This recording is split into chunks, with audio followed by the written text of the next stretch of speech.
വൈക്കം മുഹമ്മദ് ബഷീർ ഒരു സാഹിത്യകാരനല്ല, അല്ലെങ്കിൽ വൈക്കം മുഹമ്മദ് ബഷീറിന് ഭാവനയില്ലാത്തൊരു എഴുത്തുകാരനാണ് എന്നാണ് വൈക്കം മുഹമ്മദ് ബഷീറിനെ അക്കാലത്തും അദ്ദേഹം ജീവിച്ചിരിക്കുന്ന കാലത്തും ഇപ്പോഴും പലരും പറയുന്നത്.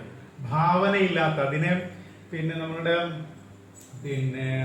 സുകുമാർ കഴിവോട് സാറ് അതിന് പറഞ്ഞിട്ടുണ്ട്, ഭാവനയില്ലാത്ത എഴുത്തുകാരനാണ് ബഷീർ, പക്ഷെ ഭാവനയേക്കാൾ വലിയ ജീവിതമുള്ള ആളാണ് ബഷീർ അദ്ദേഹം. അപ്പൊ അതിന് തന്നെ അദ്ദേഹത്തിന്റെ നേരിട്ടിൽ കാണാൻ സാധിച്ചതിലും സന്തോഷമുണ്ട്. അദ്ദേഹം അഭിനയിച്ച ചിലവിൽ ഞാനും അഭിനയിച്ചിട്ടുണ്ട്, പക്ഷെ ഞങ്ങൾ തമ്മിൽ കണ്ടിട്ടില്ല.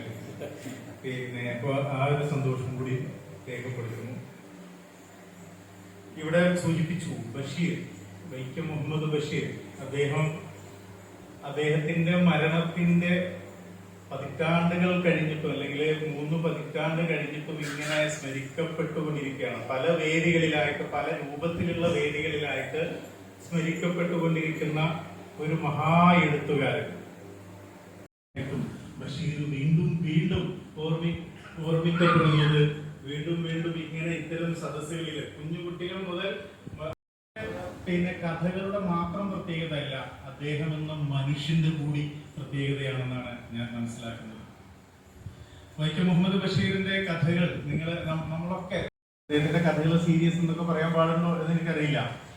അത്രയും സീരിയസ് വായനയിലേക്ക് നമ്മളെ ഒക്കെ കൈപിടിച്ചു കൊണ്ടുപോയ ഒരു കഥാകാരൻ കൂടിയാണ് വൈക്കം മുഹമ്മദ്. കഥകൾ ഉണ്ടായത് ജീവിതത്തിൽ നിന്നാണ്, പച്ചയായ ജീവിതത്തിൽ നിന്ന്. ലോക പ്രശസ്തമായ അല്ലെങ്കിൽ വിവിധ രാജ്യങ്ങളിലുള്ള ആളുകളൊക്കെ, അല്ലെങ്കിൽ ഒരുപാട് ആളുകൾ ഓർക്കുന്ന പ്രതിപാദിക്കുന്ന ഒരു കഥാകാരൻ എന്ന നിലയ്ക്ക് കേരളത്തിൽ ഒരുപക്ഷെ വൈക്കം മുഹമ്മദ് ബഷീർ ആയിരിക്കും ഉണ്ടാവുക. അദ്ദേഹത്തിന്റെ പുസ്തകം ഇവിടെ നമ്മുടെ സ്വാഗത പ്രസംഗികൻ സൂചിപ്പിച്ചു, ഇത്തരം ആളുകളെ ഓർമ്മിക്കപ്പെടുക എന്നുള്ളതും ഒരു വിപ്ലവമാണ്. പുതിയ കാലത്ത് തീർച്ചയായിട്ടും ഇത്തരം ആളുകളെയൊക്കെ ഓർമ്മിക്കപ്പെടുക എന്നുള്ളതും ഒരു വിപ്ലവം തന്നെയാണ് എന്ന് മനസ്സിലാക്കുന്ന ആളാണ് ഞാൻ.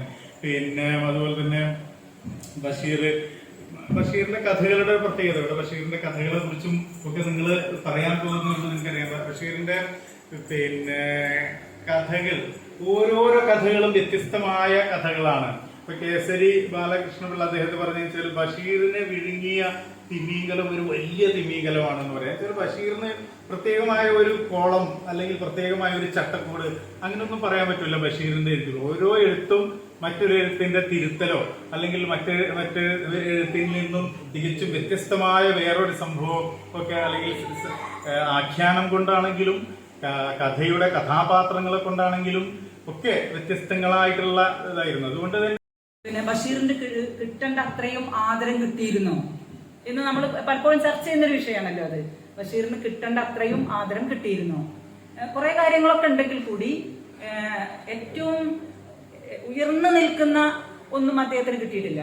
ഇപ്പോ ജ്ഞാനപീഠം പോലുള്ള ഒന്ന് ഏറ്റവും അർഹതപ്പെട്ടതായി എന്ന് ചോദിച്ചാൽ വേറെ ആരെയും നമ്മൾ അങ്ങനെ ചെറുതാക്കല്ല. എല്ലാറ്റിൻ്റെതായിട്ടുള്ള ഒരു സ്പേസ് ഉണ്ട് വിശ്വസിക്കുന്ന ഒരാളാണ് ഞാൻ.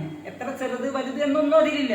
ഒരാൾ നൊന്തെഴുതുന്നത്, ഒരാൾ അത്രയും അനുഭവിച്ചെഴുതുന്നത്, അത് അയാൾക്ക് അത്രയും പ്രിയപ്പെട്ടതാണ്. തന്നെ ആ ചർച്ചകൾ എവിടെയാണുള്ളത്? ഒരു ചെറിയ ആൾക്കൂട്ടത്തിന്റെ ഇടയിൽ ഇപ്പോഴും ഇങ്ങനെ വായിച്ചുകൊണ്ടിരിക്കുകയും